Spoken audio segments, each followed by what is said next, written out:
निष्कर्ष, one thing की विचारधारा एक सच्ची विचारधारा है। आप सुन रहे हैं गैरी केलर और जे पैपरसन द्वारा लिखी गई किताब की ऑडियो बुक समरी। हम किताब के आखिरी चैप्टर पर आ चुके हैं। हमने इस किताब के हर चैप्टर पर चर्चा कर ली है। अब हम इस बुक समरी के आखिरी पड़ाव पर हैं। आइए मार्क ट्वेन की इस बात से आगे बढ़ते हैं। आज से 20 साल बाद आप अपने काम पर खुश होने के बजाय उन चीज़ों पर निराश होंगे जिन्हें आप नहीं कर पाए।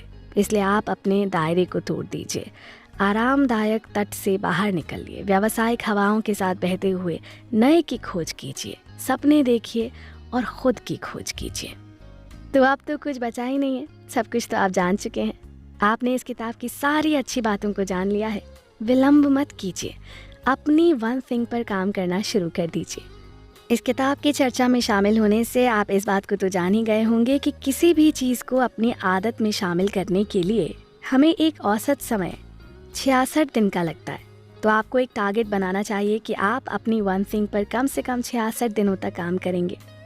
अगर आप अपनी ज़िंदगी में रोशनी भरना चाहते हैं तो आपको अपनी वन थिंग पर लंबे समय तक फोकस बनाए रखना चाहिए।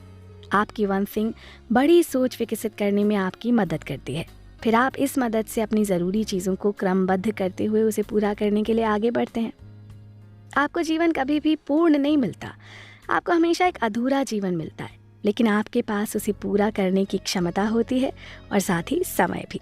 अगर आप चाहें तो इसे पूरा करने के लिए अवसरों का निर्माण भी कर सकते हैं, क्योंकि जब आप अपनी वन थिंग पर फोकस करते हैं तो बाकी की बेकार की चीज़ों से आपका ध्यान हट जाता है। फिर आपको अवसर की पहचान आसानी से होने लगती है जो आपके जीवन को विस्तार देते हैं। आपका लक्ष्य भले ही बड़ा हो, लेकिन जब आपको पता होता है ना कि आपको कहाँ जाना है तो आप वहाँ पहुँचते ही हैं। ये भी होता है कि जब आपको पता होता है कि आपको कहाँ जाना है तो आप उस सफ़र को तय करने में कभी कभी जल्दबाजी भी करते हैं। पर आपको यही गलती नहीं करनी है, आपको छोटे छोटे कदम रखने होंगे। अगर आप छोटे छोटे कदमों के साथ आगे बढ़ेंगे तो आप रास्ते में आने वाली बाधाओं को अच्छे से देख सकते हैं। उनसे निपटने के लिए आपके पास पर्याप्त समय होता है। अगर आप हर एक काम के लिए दौड़ेंगे तो याद रखिए आपके हाथ कुछ भी नहीं आने वाला है।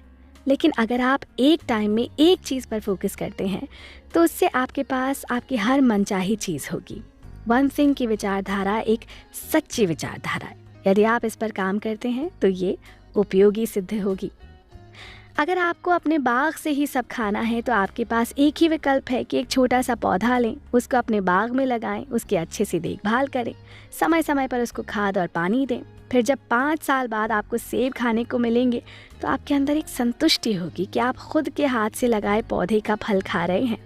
वैसे ही आपको ज़िंदगी का एक छोटा सा पौधा मिलता है। जब आप उसे अच्छे से पालते पोसते हैं तो आपको स्वादिष्ट फल प्राप्त होते हैं, साथ ही अपने जीवन से एक संतुष्टि भी प्राप्त होती है। तो शायद अब आपको देर नहीं करनी चाहिए, खुद से सवाल करना चाहिए, मैं आज से ही वो कौन सी वन थिंग करूं जिसे करने से बाकी सारी चीज़ें आसान हो जाएं या उन्हें करने की ज़रूरत ही न पड़े। तो इसी ख्याल के साथ मैं आपको छोड़े जा रही हूँ। फिर मिलेंगे किसी और किताब की ऑडियो बुक समरी के साथ। तब तक खुश रहें, स्वस्थ रहें और अपनी वन थिंग पर काम करते रहें। नमस्कार।